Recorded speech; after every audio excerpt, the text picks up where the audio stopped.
Hello everyone and welcome to Progressive Learners. Today we'll be continuing with the science series. We have so far seen with two subtopics of the topic food, that is we have completed with carbohydrates, we have completed with proteins. Today we shall be moving on to fats. Okay. Now fats topic is very simple. You need to understand what are these fats. Okay. Now fats are nothing but hydrocarbons. Okay. These hydrocarbons are going to have a carboxyl is going to have a carboxyl end. Okay. That is, it is going to have a single alcohol. So fats are, okay, you can write them as fats are higher saturated esters. Okay.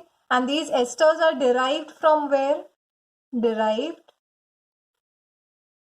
from the single alcohol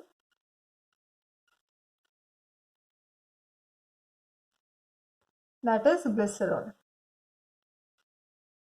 You have some sphingolipids also, so there the backbone is going to be sphingosine and it is not going to be glycerol, but that's beyond the scope for our syllabus, so I'm not talking about that. We'll be only talking about glycerol. Now what is the general formula for glycerol? So for those who are well familiar with their chemistry, CH2OH, CH2OH, CH2OH. This is the glycerol. Now, over here you see that you have OH, OH, OH, that is the hydroxyl group over here. Now, from this hydroxyl group, this gets replaced. Okay, so when you have this replaced over here, that time you have fats which are formed. Okay, so fats can be nothing but long chain compounds. Generally, we just represent them with the line method. Okay, so you can just write it in this form. Okay, so in this form, whenever you write it, you call it as a fatty acids, and because they are fatty acids, they are going to have a C double bond OH wala group at the end. Okay, so always remember fats are going to be represented in this manner. If these fatty acids, actually these are called as fatty acids, if these fatty acids do not have a double bond, they are represented like that. If they have a double bond, they will be represented like this. Okay. The ones with the double bond are called as unsaturated fatty acids. The one without them, that is only single bonds, are called as saturated fatty acids. So we'll just write a bifurcation over here. Fatty acids are of two types, saturated and unsaturated. So those fatty acids who have a double bond, okay, these are called as unsaturated fatty acids, whereas those fatty acids which are going to have single bonds, okay, they do not have a double bond, they are called as saturated fatty acids. Now, one more thing that can be asked from the saturated and the unsaturated part is that how are they? Okay, so remember, saturated fatty acids are solids. Okay, generally they are solids at room temperature. Okay, whereas unsaturated ones are liquid at room temperature. Now, why is this that they are saturated ones are solid at room temperature and whereas the unsaturated ones are liquid at room temperature?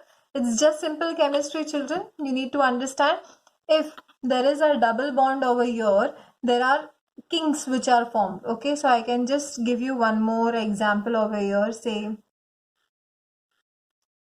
this is also an example of a unsaturated fatty acid. Now you see in this unsaturated fatty acid, there has been a kink that is being formed over here.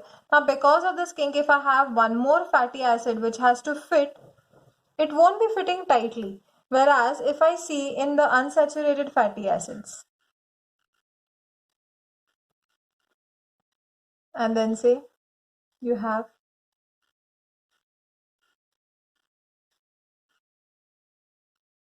You see the fitting over here, okay?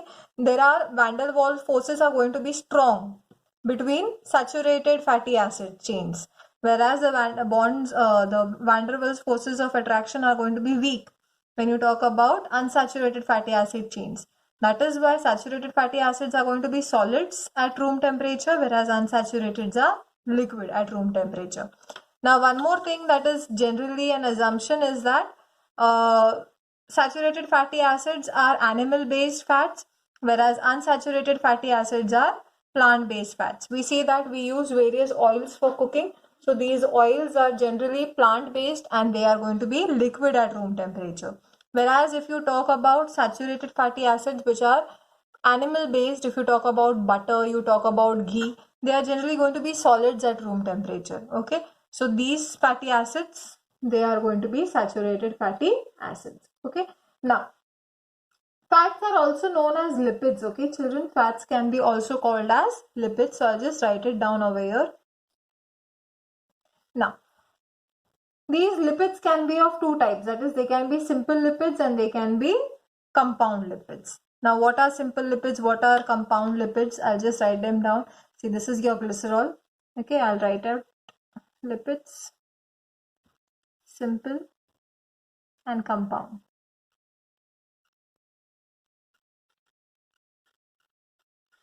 Now, what are simple lipids? What are compound lipids? Let's see. Simple lipids are those lipids which are made only up of glycerol and the fatty acids. Okay, they do not have any other component in them. You remember as we had studied for proteins, okay? So similarly over here for lipids, okay? So example over here, I'll give you oils, okay? All the oils which we find are generally going to be lipids. They are only made up of fatty acids and the glycerol. But if you talk about compound, say you have some other, like you have glycolipids. Now what are glycolipids? Glyco stands for glycogen. You remember in the carbohydrate part, glycolipogenesis we had studied. So glyco and lipids. So you have glycogen, which is a carbohydrate part, as well as you have lipids. So this is called as a compound lipid. Okay. Now, the next topic that we have to know in fats is going to be that where they are stored. Okay. So fats are stored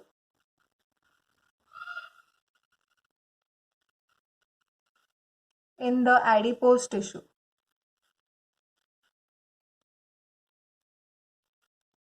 So to make you more familiar or to make you more easy with the adipose tissue is nothing but the fatty tissue in your body. Now, fats are going to be a great source of energy. Each 1 gram of fat is going to give you around 9 kilocalories of energy. So I'll write that also down. 1 gram of fat gives you 9 kilocalorie of energy. Okay, so this is a highly energy compact molecule. Now, how do we break down fats? If we are getting energy, so obviously you're breaking it down. So to break down fats, you require an enzyme. An enzyme called lipase, okay, is required for the breakdown of fats. Okay. Now what else you should be studying in this is that as fats are good, because we know that many vitamins are going to be fat. Okay, absorption of vitamins is going to be dependent on fats. Fats are, you know, highly energy compact molecules. Then why do we say, or why are we against fats? Okay, it is just because if you have excess of saturated fats,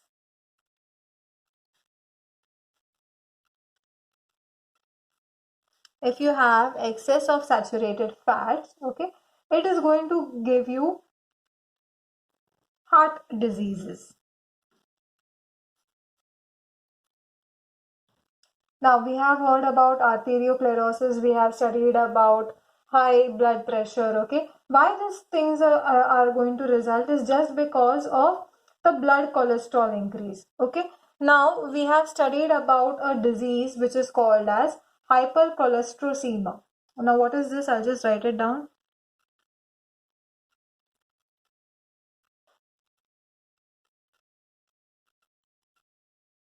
Now, what is hypocholesteremia? Hypocholesteremia is excess. Hyper means excess. Cholesteremia is nothing but excess of cholesterol in blood. Okay, so if you have excess of cholesterol in blood, your blood becomes more dense. Your heart has to pump it with more energy so that it reaches to the other parts of the body. If it has to pump it with more energy, means it has to apply more amount of pressure.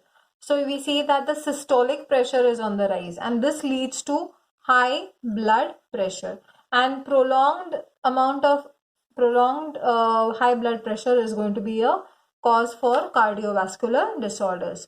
One more thing that we should realize is that it also, excess of fats is also going to give you, I'll write over here, obesity.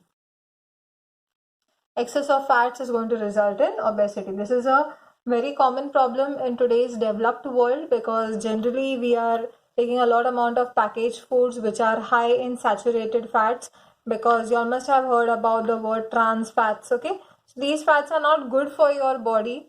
Okay, there are certain fats like the good fats which are called as HDL, and the bad ones, these are the good ones. And you have LDLs. Okay, LDLs are the bad ones, or the bad fats. Now, HDL stands for high density lipoprotein and LDL stands for low density lipoprotein. This is a type of compound lipid. Why? Because it is going to have lipoprotein. So lipid along with protein. So if excess amount of protein and less amount of lipid, it gives you HDL. If less amount of proteins, more amount of fats, it gives you LDL. Okay, so HDL is a good fat, whereas LDL is a bad fat. This is a very good fat because it it is going to work as a garbage bin or a garbage collector. It is going to collect all your LDL which is floating around in the blood and bringing back to the liver, so that the liver can degrade it and make bile out of it. Okay, the last topic that we need to understand over here is what is the test for fats or lipids, okay, in general. So what is going to be the test over here? We'll just see it in a flowchart form. Okay, if you have small amount of food and you wrap it, okay, wrap it in paper or tissue. If you do this, you see some amount of patchiness or some oil on the paper. So that is a indicator that it is having fats. So very easy test for fats. There is no hard and fast requirement over here. Okay. One thing that can be asked apart from the test of fats is daily requirement. So we see that we actually require fats. Okay. Cholesterol is a very important fat. Your body is going to manufacture cholesterol on its own, and on the top of it we are going to give it excess amount of cholesterol. Cholesterol is a precursor for various steroid hormones. Without that, these steroid based hormones are not going to be formed. So yes, cholesterol very important. Derivative of cholesterol results in the formation of vitamin D. Vitamin D is synthesized under your skin in the presence of sunlight, that is the UV rays of the sunlight. So yes, cholesterol is very important. The daily requirement for an adult, generally we take the average weight of an adult as 70 kg. So for a 70 kg person, you are going to require 70 to 80 grams per day. So this is your daily requirement for fats. So this was all about fats. I hope you have understood today's lecture. If there are any comments, please leave them in the comment box. If you have liked the lecture, please hit the like and the subscribe button. Please hit the notification bell so that you receive all the notifications from the channel. Thank you and have a nice day.